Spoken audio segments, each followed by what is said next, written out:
Hello, everybody. Welcome back to the channel. Thank you so much for being here. We are diving back into the case of Jocelyn Nungaray, who on June 16th of this year was found having been murdered. Maybe I should go in a little bit into those details, but we're going to get into them pretty deeply here pretty shortly because we have a new document which I'm going to show you right here. This is an affidavit for a search warrant for cell phone data. It's about a 13-page document, but most of it's just stuff that we really don't need to get over. There are about 5 or 6 pages that I want to cover. Just very, very quickly, Jocelyn was 12 years old. 12 years old, and apparently snuck out of her family's apartment sometime after 10 p.m. This is in North Houston, and she was last seen on surveillance footage with these two gentlemen at a local 7-Eleven. And I know I'm kind of going quickly on this, but you can kind of see that this is her with them.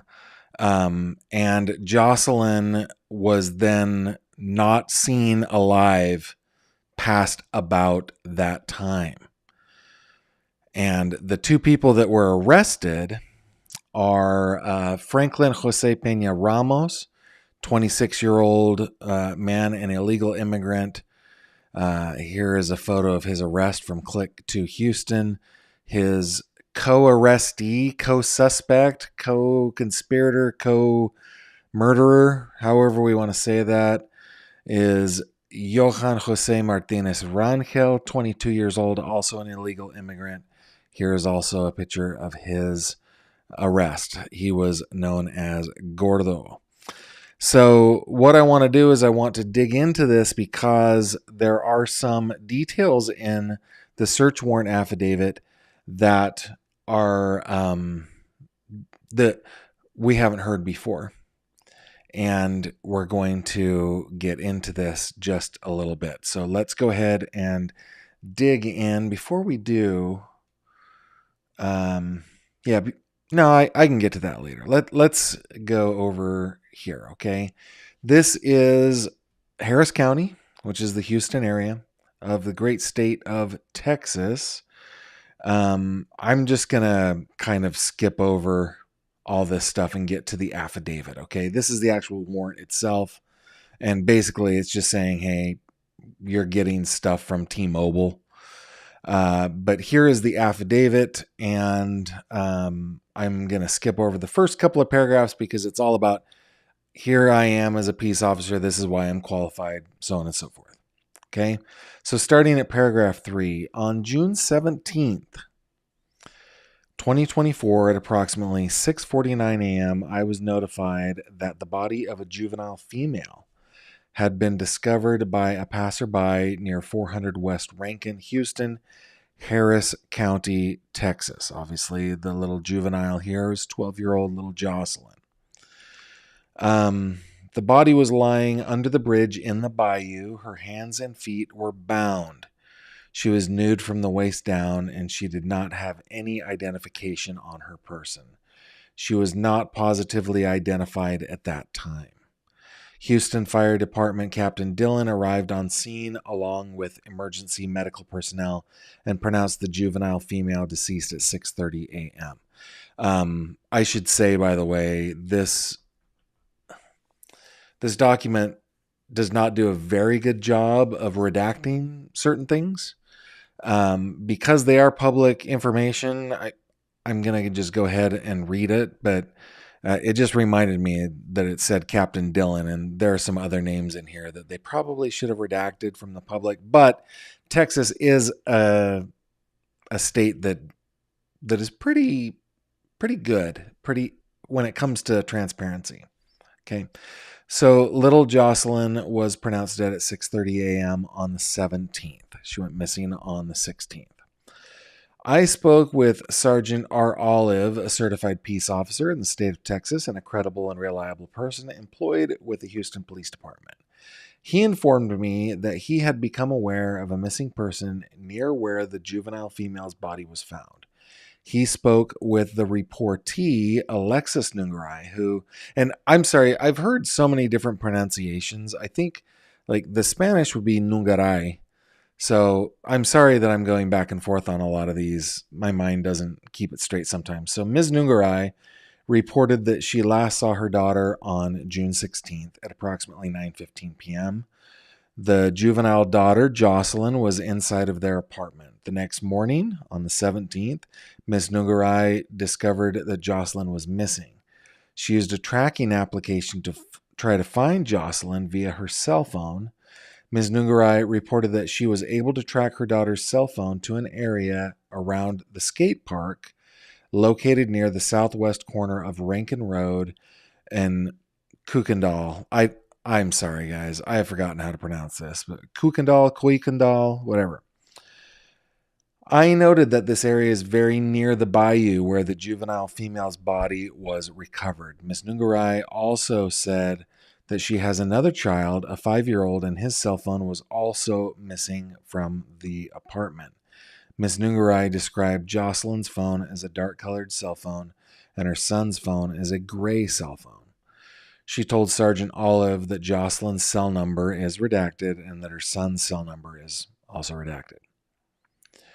While I was on scene, the Houston Police Department dive team arrived and recovered the juvenile female's body from the water, along with a gray cell phone that was a few feet away.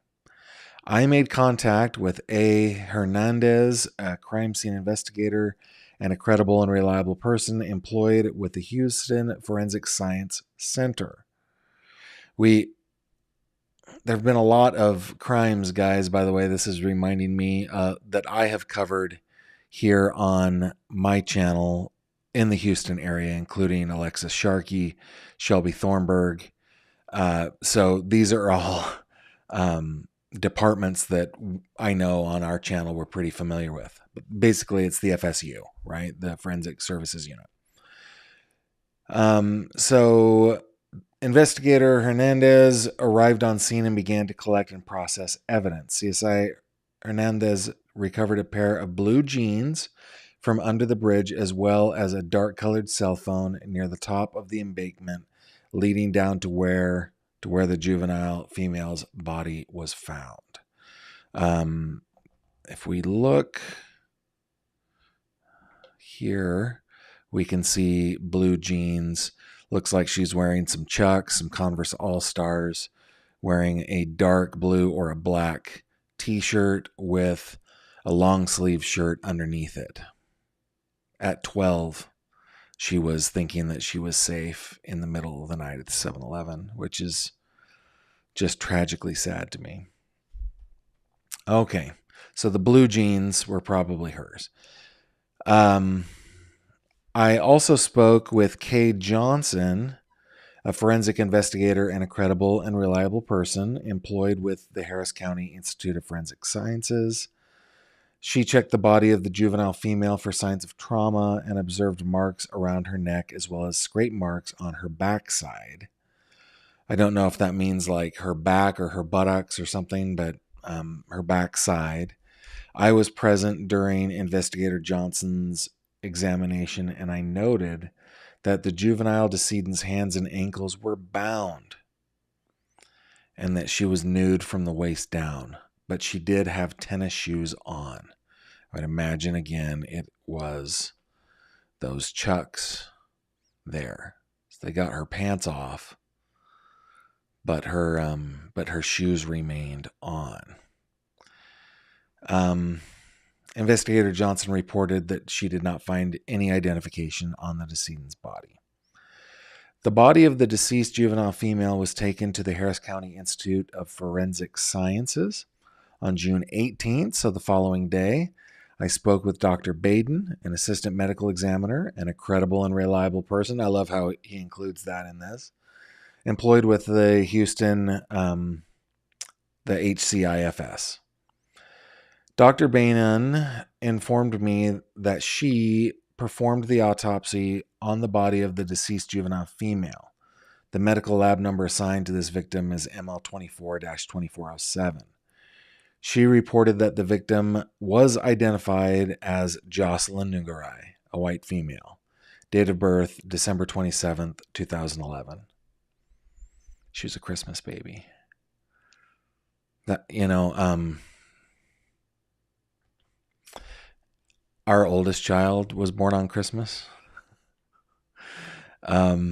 She hasn't loved that her birthday is on Christmas, and nobody that I know who has a birthday near Christmas likes it. But I have to say, as the parent, that was the best Christmas ever.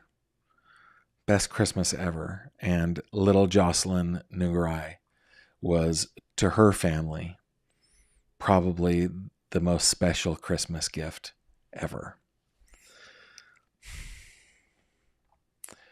Okay, Dr. Bainon ruled the cause of death as strangulation and the manner of death as a homicide.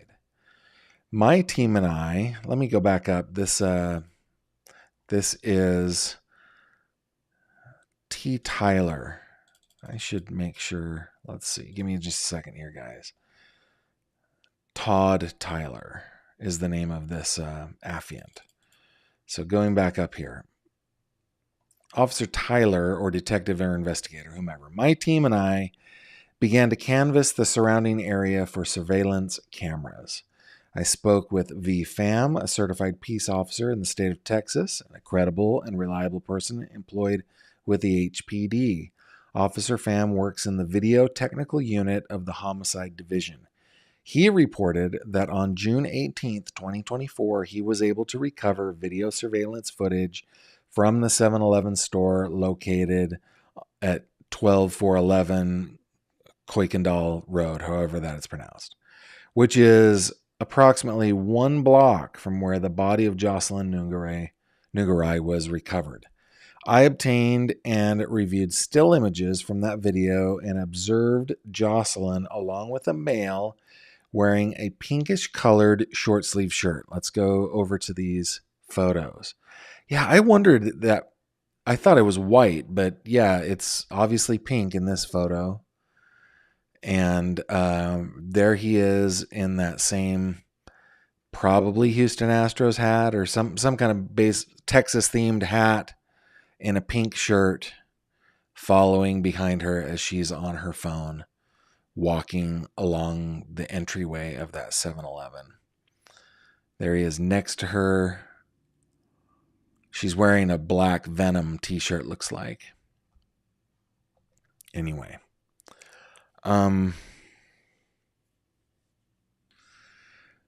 Okay, so reviewed still images from that video and observed Jocelyn along with a male wearing a pinkish colored short sleeve t-shirt, dark shorts, a red, white, and blue colored ball cap, and dark colored tennis shoes. They were walking together in front of the 7-Eleven store on June 17th at approximately 1 o'clock a.m. I noted that Jocelyn was wearing the same clothing that I observed when her body was recovered, with the exception of her pants. So she was found in that black Venom t-shirt with the white long sleeves, wearing her Converse All-Stars, her Chucks.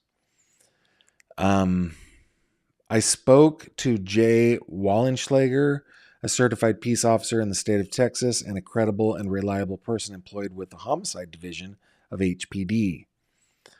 Officer Wallenschlager informed me that while he was reviewing the video from the 7-Eleven store, he observed that in addition to the male in the pinkish colored t-shirt, there was a second male who appeared to be walking with them. Sergeant Olive informed me that he had contacted Sergeant Carrion with the Metro Police Department and asked for assistance in locating additional surveillance footage from the area which may have captured the suspects and the victim. Sergeant Olive provided Sergeant Carrion with screenshots from the 7-Eleven store video to aid in his search. Sergeant Carrion reported that he was able to locate footage from surveillance cameras at the Metro Park and Ride located at 12920 Kuykendall. And I am so sorry that I'm going to stop apologizing, but it's kind of a big thing for me. So what is that? About 4 blocks away.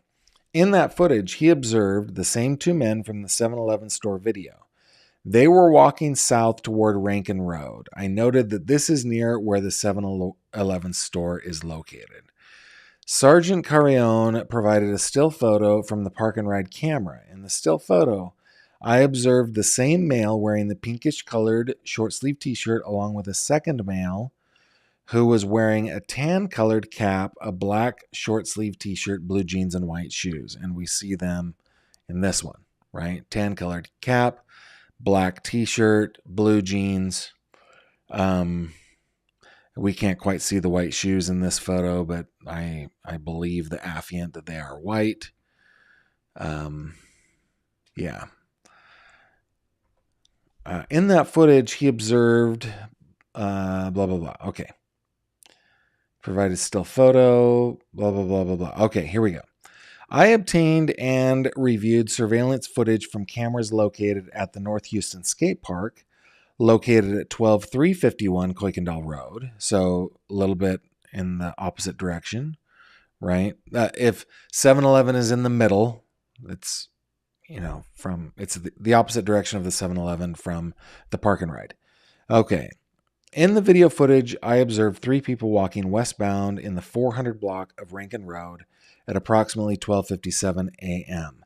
I noted that the 3 individuals crossed over the Bayou Bridge and then appear to walk down and under the bridge toward the area where Jocelyn's body was recovered.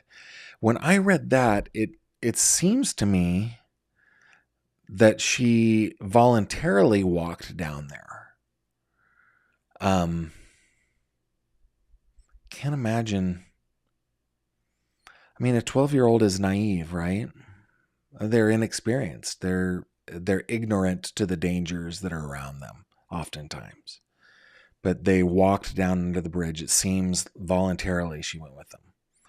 Several of the still shots and surveillance video clips were released to various news media sources in an attempt to gain public assistance in identifying the 2 unknown male suspects who were seen walking with Jocelyn prior to her death. And these are the photos that I've been showing you guys here on YouTube. On Wednesday night, June 19th, 2024, I spoke with Officer Escobar, a certified police officer in the state of Texas and a credible and reliable person employed with the Houston Police Department.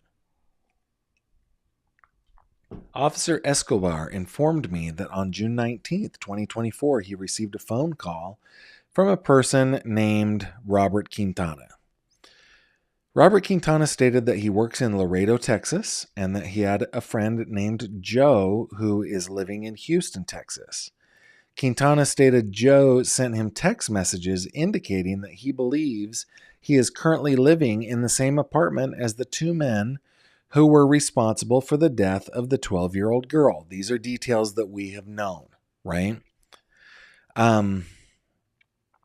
Joe indicated, we didn't know names, but anyway, Joe indicated that he was scared and did not know what to do. Quintana said Joe also sent him a photo of the 2 men, which he then provided to Officer Escobar. I obtained and reviewed the photo and saw 3 males sitting at a table. 2 of the males appeared to be the same 2 male suspects who I observed walking with Jocelyn in the surveillance footage from the 7-Eleven store, as well as the Metro Park and Ride. Specifically, they appeared to be wearing the same clothing and same colored ball caps. I made arrangements through Robert Quintana to meet Joe and interview him at HPD Homicide. I spoke with Joe through a translator. Parenthetically, it says he speaks Spanish. Joe identified himself, and I have never heard this name in Spanish before. Joek Freder Rodriguez. A white male, date of birth 10/6/99. During our conversation, I found him to be credible and reliable with respect to this investigation. He informed me that he lives at, and then it's a redacted address, Houston, Harris County, Texas, along with 3 other people. Rodriguez stated that he shares a room with 2 other men, but he doesn't know their real names. He knows one of the men as Gordo, later identified as Franklin Peña Ramos, right? So that's really Franklin is Gordo is is this guy is Martinez, Johan Jose Rangel Martinez, and then and he does not know the other man's name, but just referred to him as Gordo's cousin, and that person was later identified as Franklin Jose Peña Ramos. Rodriguez stated that he has only lived in the apartment with Gordo and his cousin for a few days. He said he met them while migrating to Mexico. I think all of these men are from Venezuela, if memory serves. So, met them while migrating to Mexico and then saw them again while working construction here in Houston. Rodriguez said that the apartment has 2 bedrooms and he shares one room with Gordo and his cousin. He said the second bedroom is where Gordo and his cousin's boss lives, but he did not know their boss's name. Rodriguez stated that on June 16th, he drove his van over to 13355 North Borough, where he picked up Gordo and his cousin. The 3 of them went to Ojos Locos, arriving sometime in the evening. Rodriguez stated that he left Ojos Locos, this is like a bar, around 10 p.m., but Gordo and his cousin remained there. Rodriguez stated that after he left Ojos Locos, he went back to his apartment, but that evening his landlord told him he needed to find somewhere else to live. The next day, he exchanged text messages via cell phone with Gordo, who told him that he could move in with him and his cousin and help pay the rent. Rodriguez said he moved into the apartment. So what day did he move in? On the 16th he moved in? That's what it's saying? On the 16th at 10 p.m., he was told you need to find somewhere else. He texted back and forth with Gordo. He said, hey, you could move in and help pay the rent. So Rodriguez said he moved into the apartment at 13355 Northborough on the evening of June 17th. So Jocelyn was murdered in the wee morning hours of the 17th, the night of the 16th, early morning hours of the 17th. So Rodriguez moved in later that day, that evening, if I'm reading that correctly. Okay. Rodriguez stated that on the 18th, so the following day, he was watching television with Gordo and his cousin inside the apartment when he saw the news story about the murder of the 12-year-old girl. He stated that he saw the still images of the suspects that HPD released to the media, and he immediately recognized both Gordo and his cousin, who were both sitting in the same room with him at the time. Rodriguez said he had a photo on his cell phone of himself, Gordo, and Gordo's cousin that was taken at Ojos Locos, but he deleted it after seeing the news story and realizing that Gordo and his cousin had murdered someone. Prior to deleting that photo from his cell phone, he sent it to his cousin, Robert. I then showed, was it Robert? Hold on. Yeah, this is Mr. Quintana. Okay, got it. I then showed Rodriguez the photo that Quintana provided to Officer Escobar, and he confirmed that it was the same photo from Ojos Locos. Rodriguez identified himself, Gordo, and Gordo's cousin in that photo.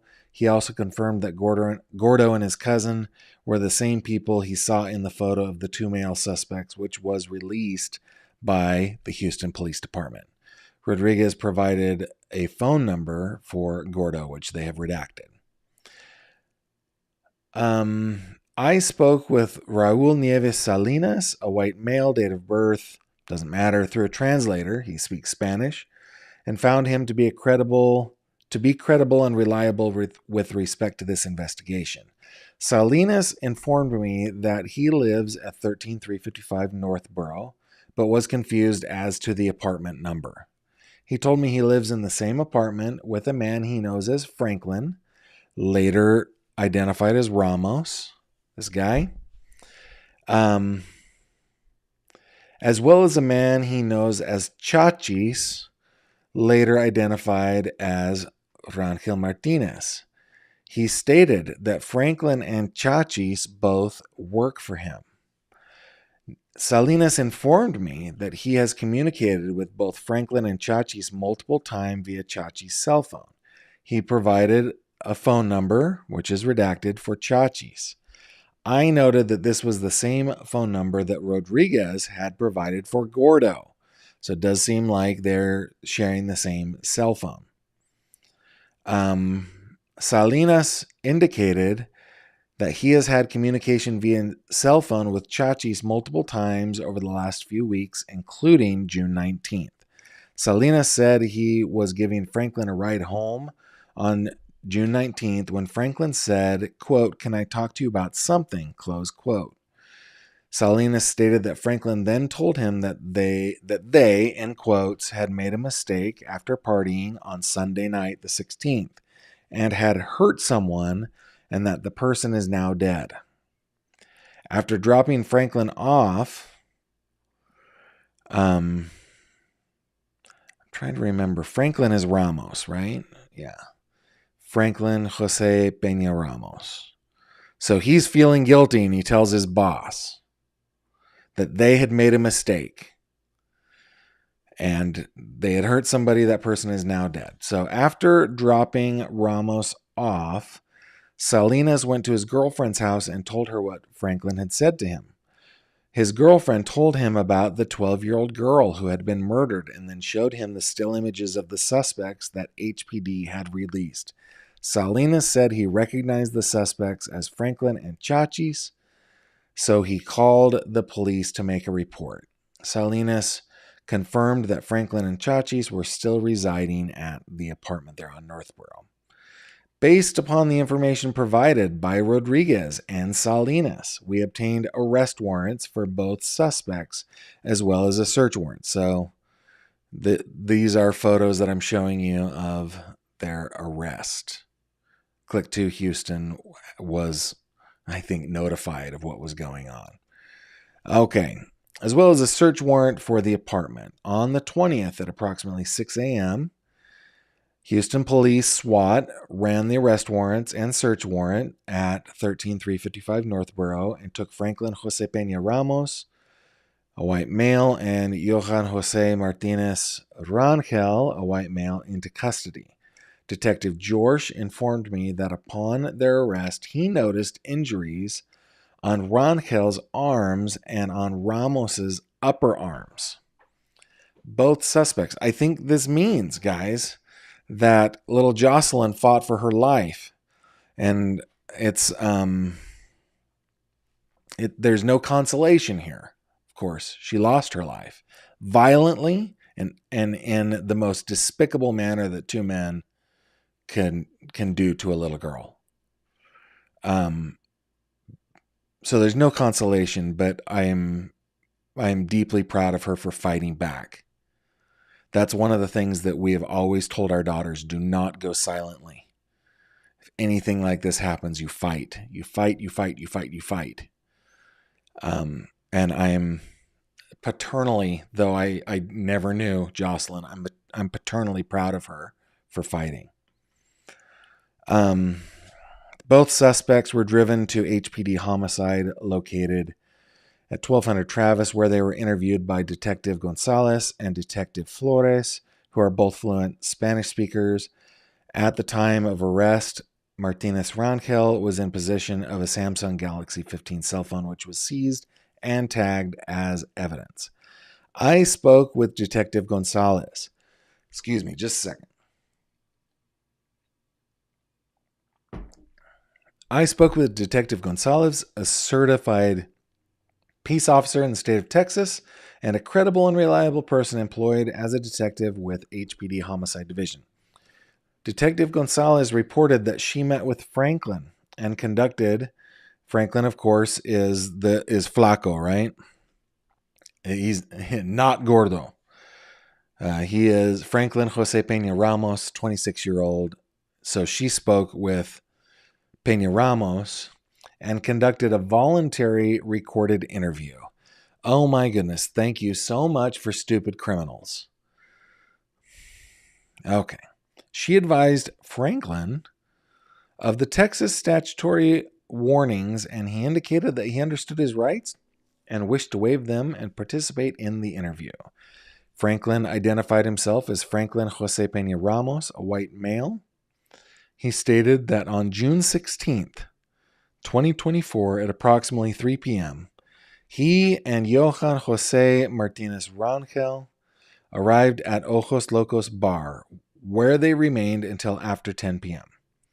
Franklin stated that he and Johan left Ojos Locos on foot and began walking back toward their apartment located at 13355 Northborough.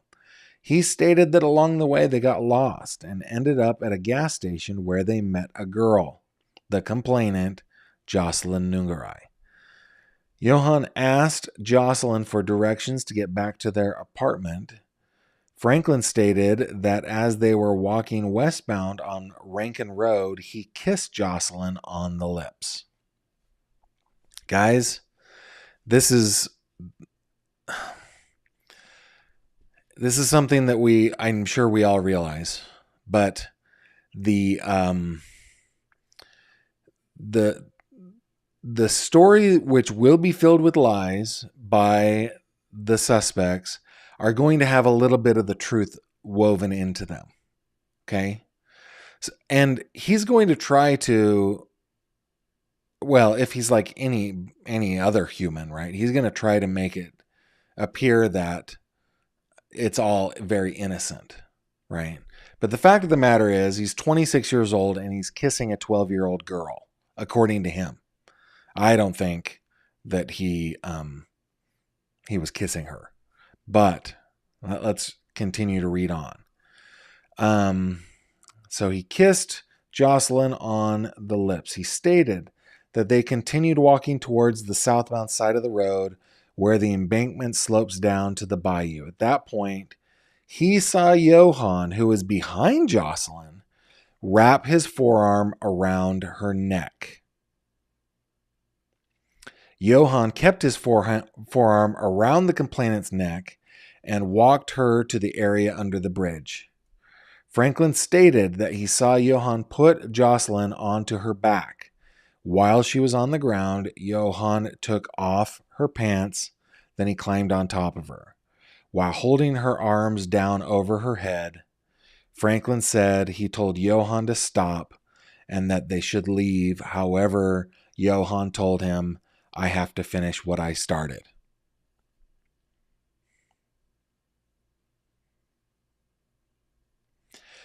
I think probably the other reason he said he kissed her on the lips was because his DNA was going to be on her. I think that's what he was trying to do there. But okay, so Franklin Flaco here is saying that Gordo is the one that did this to Jocelyn. Okay. Franklin stated that he observed Johan wrap his forearm around Jan's neck again and cover her mouth with his hand. Franklin stated that he observed that Jocelyn was deceased, and then after she was deceased, Johan tied her hands and feet together. Johan then moved Jocelyn into the water and said that no DNA would be found on the body due to the water, because he is an idiot. Okay. Franklin denied touching Jocelyn or physically or essaying her. Franklin stated that he asked Johan why he shaved his beard. Yeah, like, look, here is the photo for my YouTube audience here of Flaco, and he's got this beard, right? And then when we go over to his mugshot, it is trimmed off. Okay. All right. Johann told him, quote, so they do not recognize me, close quote. Franklin stated that he did not know what happened to his or Johann's clothes after the murder, but he believes that Johann got rid of them. Okay, that is Peña Ramos's story. Detective Gonzalez informed me that she spoke with Johann Jose Martinez Rangel, white male. Detective Gonzalez provided Johann with his Texas statutory warnings, and he indicated that he understood his rights and agreed to waive them and provide a statement. Again, because he is an idiot.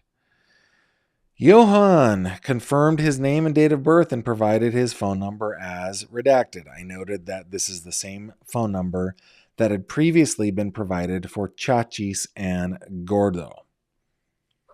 Initially, Johann distanced himself from the commission of the murder and claimed that Franklin was solely responsible.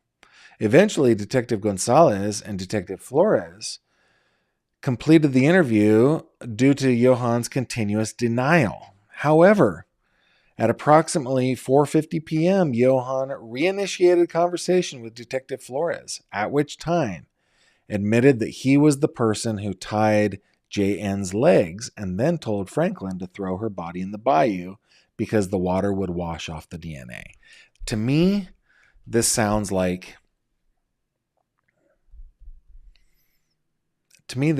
he's like, they've told him part of the story that Chachis told them, and now he's trying to make it appear that, okay, yeah, I did participate a little bit. Man, these people are idiots. Listen, all of you who are watching me right now who are hardened criminals, I would invite you to continue to be idiotic. For the rest of us who are not, please don't talk to the police. Get a lawyer. Avail yourself of your rights. Always. I'm grateful that they did not, but let's not be like them in many, many ways. Okay. Johann confirmed that he owns a cell phone found in possession at the time of the arrest. He provided verbal and written consent. What an idiot, for HPD to perform an extraction on his cell phone, and indicated that the phone was not password protected. Johann indicated that he had been using the phone number for approximately a month. The rest of this, let's see, there's a little bit more I'm going to read.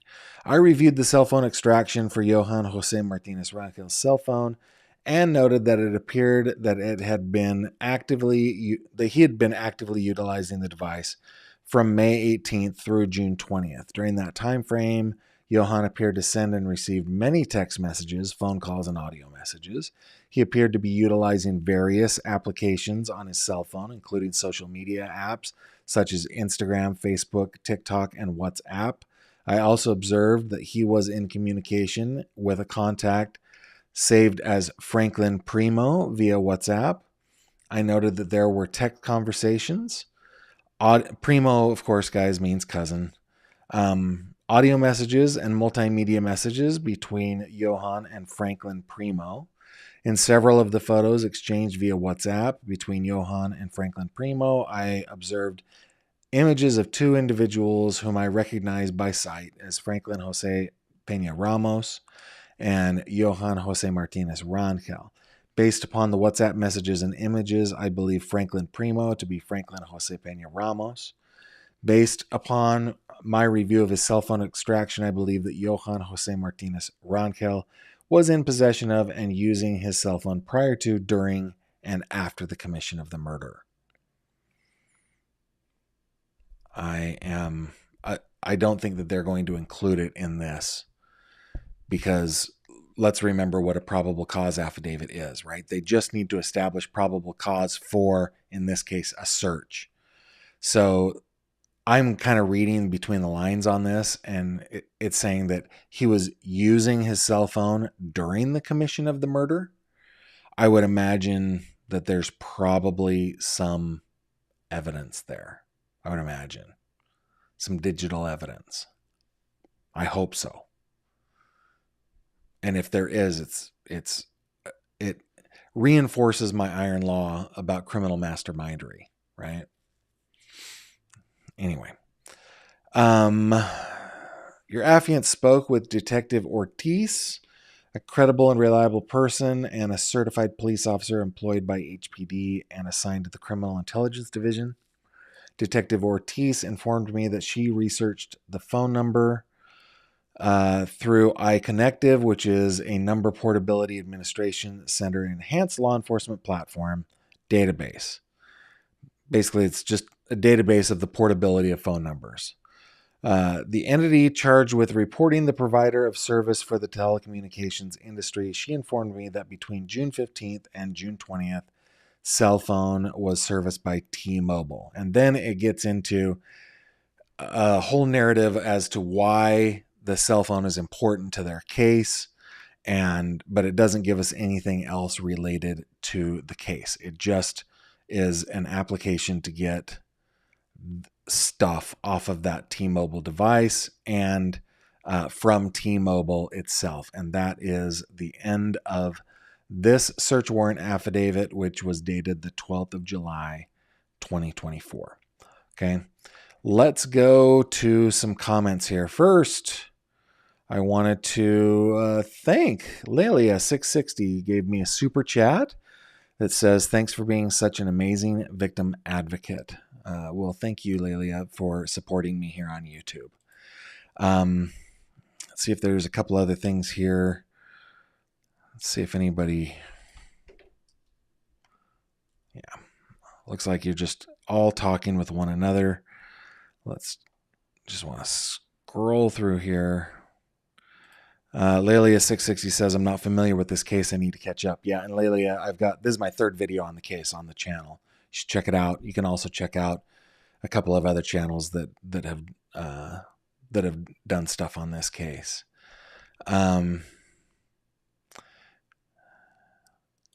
Yeah, I don't think that we knew that she was tied up, Jay Bori. And they're attempting to say that they tied her up after. But that doesn't make any sense to me. I just don't understand why you would tie up your victim after. But, you can't believe everything these guys say. Or maybe they're telling the truth. I just don't quite get it. Autumn, you have a Christmas baby. December 23rd, he gets ripped off. You know what we do? We do a half birthday. We do June 25th. And that is when we celebrate our daughter. And then on Christmas, we give her the obligatory happy birthday. Let's see. I have a nephew on Christmas Eve and a great niece on Christmas Day. Lots of Christmas birthdays. It's pretty awesome. At X says these two devils deserve life in prison without parole. Yeah, this is capital, though. I mean, it's Texas. So they might get more than that. It's, Crystal says, so the men a part of a gang.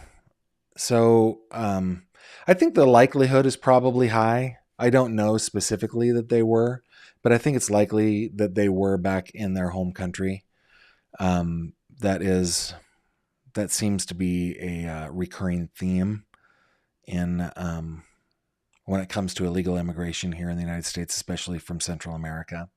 And I'm just saying that, guys, as a matter of commentary. Like, you guys know that I lived for years in South America, and that there are so many people that I know and love down there, and would love for them to come here to the States.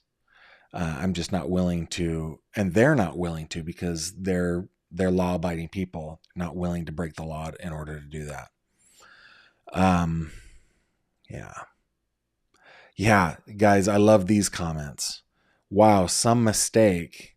I know, right? A mistake. They didn't make a mistake. They made a choice. Choices have consequences. Yeah, they're just trying to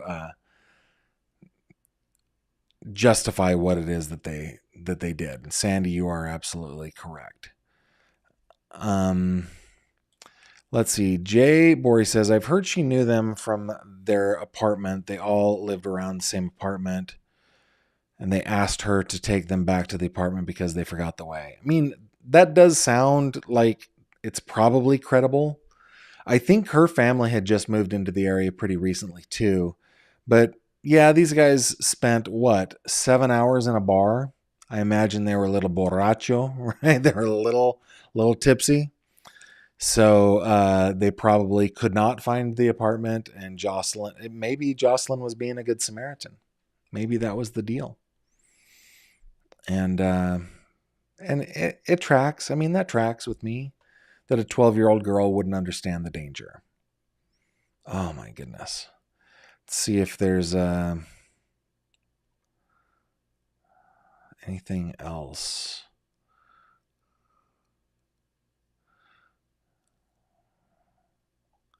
Yeah, I think that's good. I think that's good for now. Guys, we've been at it for what, 45 minutes? I appreciate you taking the time to spend some time with me to talk about Jocelyn's case. This is, like all the ones that we seem to cover, really tragic, really sad, but probably more so because it was an innocent, right? This was a 12-year-old little girl who, again, died after being assaulted in the most disgusting manner a man can do. And they did it to a little 12-year-old girl. So if everything that the police have released about them is true, I hope they are convicted, and I hope they never see the light of day. We will keep on this story and others. We've got some documents that have been coming in on some other cases. So, I ask you to stick around, maybe subscribe if you like this kind of content. Remember, you can always go to my website where I've got lots of stuff on the website now. I've been adding a lot of content, including daily crime headlines from things that I am following, some blog posts, and then obviously all the case files are there, and you can contact me there. While you're at the website, gavinfish.com, which is linked in the description, you can also click on the little fishy up in the corner and get over to the fish tank, which is our growing little community of Gavin Fish. I hate even saying this, fans, but it's just icky saying that. But people who like the channel, let's say it that way. And so please come on over and join us there. And with that, guys, I am going to bid you adieu. I will see you on the next one. Thank you so much for stopping by. Take care. Thank you very much for watching this video. If you liked what you saw, please consider subscribing. And if you have any questions or comments, please leave them below.